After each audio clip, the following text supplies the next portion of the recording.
The Chicago Bears head coach Matt Eberflus, along with the rest of the Bears coaching staff, decided that Justin Fields and select Bears starters will not play on Saturday's preseason game against the Indianapolis Colts, and for very good reason. The decision was made Wednesday night following the first joint practice with the Colts, so it was made before the second joint practice, but basically the coaching staff decided that 4 full hours over a span of 2 days was more than enough reps for Fields and a bunch of select starters.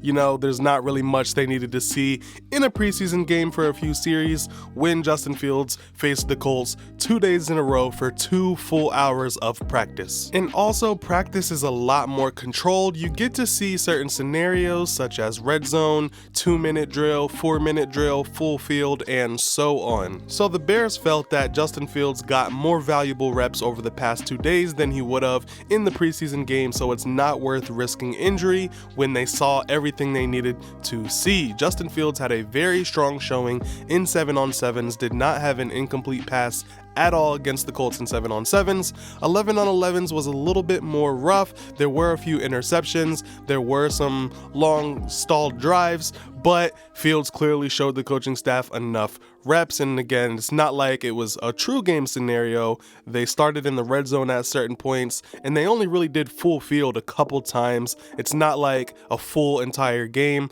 I wouldn't look too into that. Again, a game is completely different. You're going to game plan against the defense, and just so much more goes into game day versus a practice. So with all that being said, I can only speculate as far as which other quote-unquote starters will not play on Saturday, but I can definitely take a guess. As far as the defensive side of the ball goes, Jaquan Brisker's been injured. I don't think he's going to play. Eddie Jackson, I don't think he's going to play either. He was not at practice yesterday. Was not a serious injury, but I highly doubt he'll get in any action. Yannick Ngakoue probably won't play. Tremaine Edmonds is still out. I'm not sure about Kyler Gordon, not sure about Jalen Johnson. That's one we're going to have to wait and see. I'm almost positive that the rookies are going to get a lot of playing time. So defensive line wise, maybe Justin Jones or Andrew Billings don't play. Maybe DeMarcus Walker plays because he missed a bunch of action with an injury and he's been back the past 2 days. Maybe he doesn't. Who knows? So we could see the entire backup defense on Saturday. I do believe I read something where it said the whole starting front 7 could have been the back 7. I read somewhere on Twitter that some 7 guys on defense got rewarded with not playing Saturday. So again, I wouldn't be surprised if the entire starting defense was out, minus the rookie quarterback Tyrique Stevenson and Terrell Smith. Maybe, who knows, but I would like to see the rookies get plenty of action.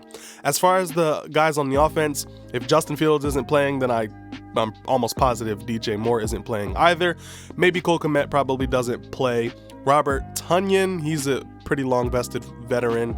He might not play. Same for Marcedes Lewis. Maybe they do just to get some more tight end action, but there is, a few more tight ends on the roster that need to get burned. So we'll see as far as that goes. Khalil Herbert, I'm not sure of, but Roschon Johnson, again, rookie, he needs to get a lot of burn. Cody Whitehair was injured during yesterday's practice, so he may or may not play on Saturday. That just means Doug Kramer will get a lot of looks. He was a Ryan Poles draft pick center from last year's draft class and was injured at the start of training camp, so he didn't get any action. He's probably going to get a lot of action on Saturday's game. And then guys like Tevin Jenkins, Nate Davis, and Braxton Jones, we'll see if any of them get burned. As far as the rookie right tackle Darnell Wright, I'm going to be interested in seeing that because whether he plays or not is going to be very telling.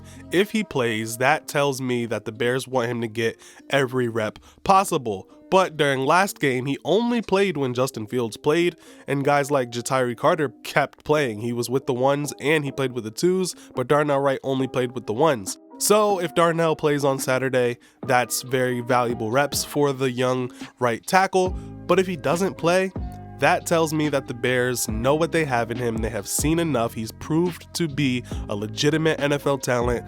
and the Bears don't want to put too much tape out on him. The Bears do not want defensive ends to get too much tape on Darnell Wright, and that's a great thing in my opinion. I think we should catch the Packers by surprise with what we have in Darnell Wright.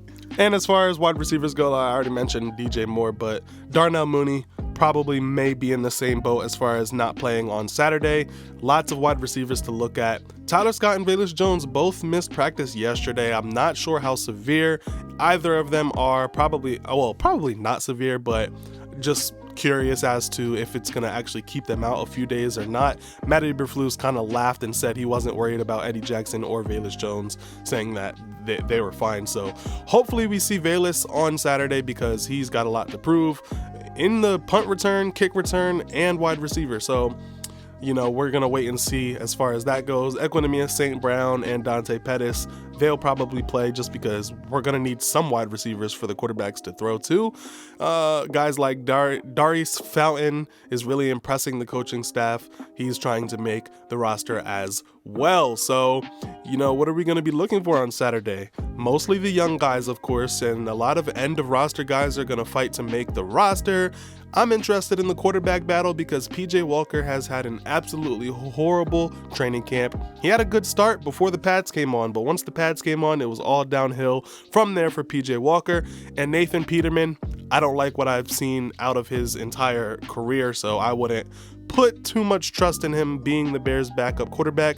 Now, he did look sharp in last preseason game, but again, that was against the third string player, so I'm not putting too much stock into that.